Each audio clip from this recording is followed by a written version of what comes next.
வணக்கம். மீனாஸ் கிச்சனுக்கு உங்களை அன்புடன் வரவேற்கிறேன். மோதகம் விநாயகர் சதுர்த்தியின் விசேஷமான டிஷ். இது ஒரு லென்த்தியான ப்ராசஸில் செய்யக்கூடியது. விசேஷத்தன்னைக்கு செய்யும் பொழுது இது கொஞ்சம் டைம் எடுக்கும். மற்ற டிஷ்ஷஸோடு சேர்த்து செய்யும் பொழுது இன்னுமே டைம் ஆகும். அப்படி டைம் ஆகாமல் அந்த விசேஷத்தன்னைக்கு ஒரு 1/2 ஹவர்லேயே எப்படி செய்யலாம், முதல் நாளே மாவு இதுக்கு ப்ரிப்பேர் பண்ணி வச்சுட்டு செய்யலாம். அது எப்படி அப்படி சாஃப்டான நல்ல ஃப்ளேவரான நல்ல ஒரு மோதகத்தை குறைஞ்ச டைமில் விசேஷத்தன்னைக்கு எப்படி செய்யலாம் அப்படிங்கிறத இந்த வீடியோவில் டீட்டெயிலாக பார்க்கலாம் வாங்க. 1 கப் மாவு பச்சரிசி ஒரு பவுலில் சேர்த்துட்டு இதுக்கு 1/4 கப் பாசிப்பருப்பு அதையும் அரிசியோட கலந்து ஒரு தண்ணீர் விட்டு ஒரு 2-3 முறை அலசிட்டு ஒரு 1/2 ஹவர் ஊற வைங்க. 1/2 ஹவர் போதும், அதுக்கு மேலே ஊற வைக்க வேண்டாம். 1/2 ஹவர் ஊறின பிறகு இதை ஒரு வடித்தட்டில் தண்ணியெல்லாம் நல்லா வடித்து விட்டுருங்க. தண்ணி வடியட்டும்.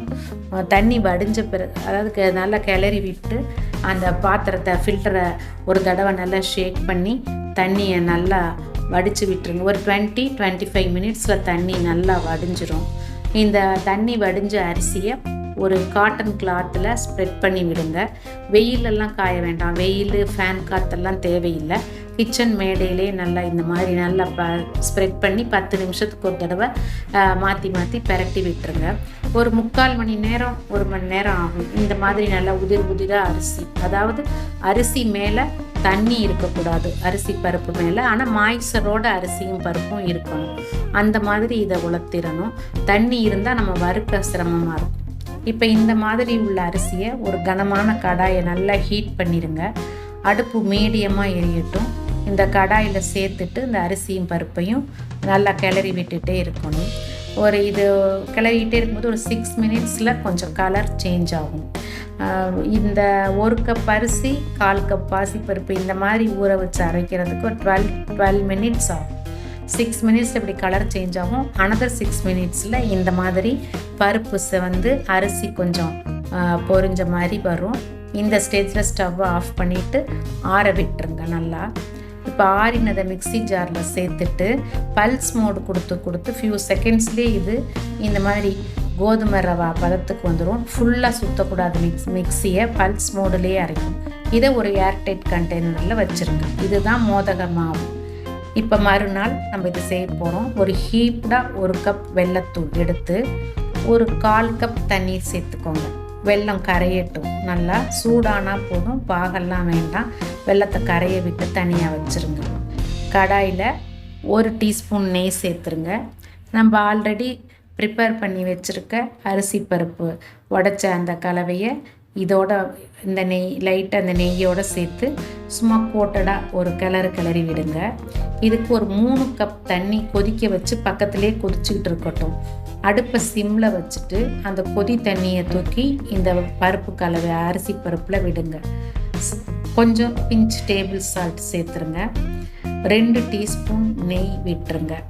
நெய் விட்டுட்டு இது ஃபுல்லுமே சிம்லேயே தான் இருக்கணும். அடுப்பு ஸ்பீடாக எரிஞ்சிடக்கூடாது. மீடியம் ஃப்ளேம் கூட தேவையில்லை. இப்போ இந்த நெய் கலந்த இந்த கலவையை நல்லா கலந்து விட்டுட்டு ஒரு மூடி போட்டு மூடி வச்சுருங்க. வித்தின் 5 மினிட்ஸ் இது தண்ணியெல்லாம் இழுத்துக்கும். அனதர் 1 மினிட் 2 மினிட்ல இப்படி கிளறி விடுங்க, அடி பிடிச்சிடாமல் இருக்க. 5 மினிட்ஸ்லேயே எல்லா தண்ணியும் இழுத்துட்டு நல்லா ஒரு 70-80% இந்த அரிசியும் பருப்பும் கலந்த கலவை நல்லா வெந்துடும். இதை எடுத்து பார்த்தீங்கன்னா நல்லா வெந்திருக்கும். 5 மினிட்ஸ்லேயே வெந்துடும். இப்போ இது வெந்த பிறகு இதோட நம்ம ஏற்கனவே பாருங்கள் நல்லா வெந்திருக்கு பாருங்கள். ஒரு 70-80% நல்லா வெந்துடும். இப்போ இதோட நம்ம சேர்த்து வச்சுருக்க வெள்ளை கரைசலை இதில் சேர்க்கணும். தேங்காய் பூ நல்லா உங்கள் வாசத்துக்கு உங்கள் டேஸ்ட்டுக்கு ஏற்ற மாதிரி தேங்காய் பூ 1/2 கப்போ 3/4 கப்போ நல்லா நைஸாக துருவி இதோட சேர்த்துக்கலாம். வெல்லம் நல்லாவே தித்திப்பாக இருக்க ஹீப்டாக 1 கப் போடுங்க. பருப்பு இருக்கிறதுனால இனிப்பு தெரியாமல் ஆகிடும். அதனால் வெல்லம் நிறைய சேர்த்துட்டு தேங்காய் பூ கொஞ்சம் ஏலத்தூள் இதெல்லாம் சேர்த்து நல்லா மறுபடி கிளறி விடுங்க. இப்போவும் அடுப்பு கொஞ்சம் நெய் 1 டீஸ்பூன் நெய் சேர்த்துக்கோங்க. அடுப்பு இப்போவும் சிம்மில் தான் எரியணும். இது கிளறும் பொழுது கொஞ்சம் வெல்லம் சேர்ந்து லைட்டாக லூஸ் ஆகும். வித்தின் 2 மினிட்ஸில் அதுவும் நல்லா கெட்டியாகி வந்துடும் மாவு பதத்துக்கு. கெட்டியான பிறகு ஸ்டவ்வை ஆஃப் பண்ணிவிட்டு நல்லா ஆற விட்டுருங்க. ஆற விட்டின பிறகு ஒரு கண்டெய்னரில் எடுத்து வச்சுக்கோங்க. இதை கையில் கொஞ்சமாக எடுத்து உள்ளங்கையில் நெய் தடவி உருட்டி ஸ்டீமரில் அடிக்கிடுங்க. இதே மாதிரி தான் இதை நெய் தடவி உருட்டுங்க. அப்போ நல்ல ஒரு வாசத்தோடு நல்லாயிருக்கும் மோதகம். இதே மாதிரி எல்லா மோதகங்களையும் ஸ்டீமரில் அடிக்கிறீங்க. இதை இந்த ஒரு கப் அரிசிக்கு கிட்டத்தட்ட 30 மோதகங்கள் கிடைக்கும். அதை நம்ம ஸ்டீமரில் இட்லி பானையில் நான் வேக வச்சு எடுத்தேன். இப்போது ஸ்டீமரில் தண்ணி கொதிக்குது. இதை தூக்கி வச்சுட்டு மூடி போட்டு மூடிடுங்க. ஒரு 10லேருந்து 12 நிமிஷம் அதில் இந்த மோதகம் நல்லா வெந்துடும். நான் ஒரு 11 நிமிஷம் கழித்து திறந்து பார்த்தேன். நல்லா வாசத்தோட கலர் சேஞ்ச் ஆகி மோதகம் நல்லா வெந்திருக்கு அப்படிங்கிறது அது ஒரு ஸ்பூனில் எடுத்து பார்க்கும்போது அந்த வெந்த பதம் நல்லா தெரிஞ்சுது. இட்லி பானையிலையும் அதே டைம் 12 நிமிஷத்துக்குள்ளேயே வெந்துருச்சு. இப்போ இதெல்லாம் எடுத்து வச்சுருங்க.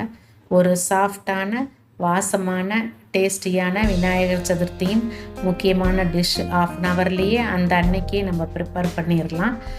இது நல்ல ஒரு சாஃப்ட்னஸோட அப்படி நீங்கள் பிச்சு பார்த்தீங்கன்னா நல்ல ஒரு பூவாக சாஃப்டாக இருக்கும்.